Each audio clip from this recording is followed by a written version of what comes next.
Hello दोस्तों, नूर the pharmacist आज आपके सामने और मैं आपके सामने एक बड़ी इंटरेस्टिंग स्टोरी लेके आया हूँ जो मैंने खुद देखी, मुझे अच्छी लगी और मैंने सोचा कि मैं आपसे शेयर करता हूँ। स्टोरी का जो नाम है वो ये है कि जो डार्विन है, वो जब भी पीकॉक यानी कि मोर को देखता था उसको बुखार आ जाता था। अब सवाल ये है कि डार्विन को बुखार क्यों आता था? बुखार से मुराद ये नहीं कि उसको टेम्परेचर होता था या शायद होता भी हो, लेकिन वो परेशान हो जाता था कि ऐसा क्यों है? जब वो उसको देखे और वो परेशान हो जाता था। अब इसके जवाब को जानने के लिए हमें थोड़ा-सा डार्विन के बारे में जानना पड़ेगा कि डार्विन था कौन? डार्विन एक साइंटिस्ट था जिसने थ्योरी ऑफ एवोल्यूशन दी थी और उसने सर्वाइवल ऑफ द फिटेस्ट ये एक बहुत दुनिया की बहुत फेमस स्टोरीज़ हैं और बहुत सारे एथियस्ट जो होते हैं, वो लोग जो खुदा को नहीं मानते, वो डार्विन की इस स्टोरी को अपने लिए एक सपोर्ट लेके और वो समझते हैं कि दुनिया में कोई भी तख्लीक करने वाला नहीं है। अब एवोल्यूशन क्या है? एवोल्यूशन का मतलब है इर्तिका। इर्तिका से मुराद डार्विन कहता है कि जो इंसान है, वो होते-होते जो जो दूसरी स्पीशीज़ थी, उनसे होते-होते इंसान बन गया। लाइक चिंपैंज़ी वगैरह की ये लोग मिसाल देते हैं, बंदर वगैरह की।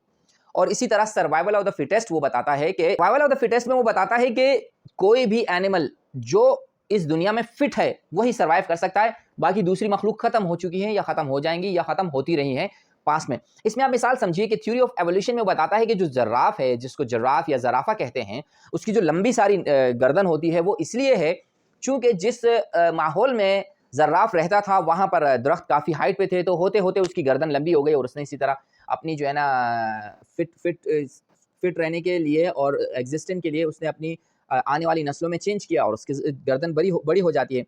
इसी तरह जो कैमल है, कैमल चूँकि जो ऊँट है, वो रेगिस्तान का जानवर है, तो चूँकि रेगिस्तान में पानी नहीं होता, तो उसके अंदर जो कोहान है, वो उसमें जो है ना अपनी एनर्जी स्टोर करता है और वो अपने बॉडी में एनर्जी स्टोरेज भी कर सकता है, जो अपने अनसीन और वाटर स्कैर्सिटी के टाइम पर वो यूज़ कर सकता है।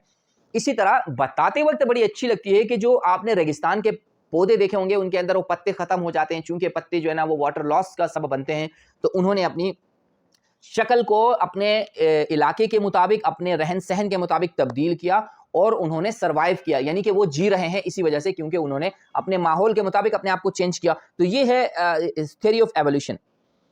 अब जब वो डार्विन कहता है कि जब मैं पीकॉक को देखता हूँ, यानी कि जब मैं मोर को देखता हूँ, तो देखिए मोर की जो सिचुएशन है, अल्लाह ने उसको इस तरह की एक सिचुएशन बनाई कि वो जो पर फैला देता है, तो वो अपने जो है ना अच्छा, डार्विन कहता है चूँकि दुश्मन से बचने के लिए जानवरों ने अपने लिए प्रोटेक्शन वगैरह बनाई। लेकिन वो कहता है कि नहीं, जब मैं मोर को देखता हूँ, तो मोर के पीछे से जो ये इस तरह पन फैला के और वो बहुत खूबसूरत सा एक डिज़ाइन बनाता है, तो वो बोलता है कि यार ठीक है, तमाम जानवर इसी तरह रहे, उन्होंने अपने लिए अपनी सिचुएशन के मुताबिक अपने जिस्म को ढाला, अपने अंदर कोई पॉज़िटिव तब्दीलियाँ की, लेकिन ये मोर की जो ये डिज़ाइन है, इससे तो मोर को कोई फ़ायदा नहीं है।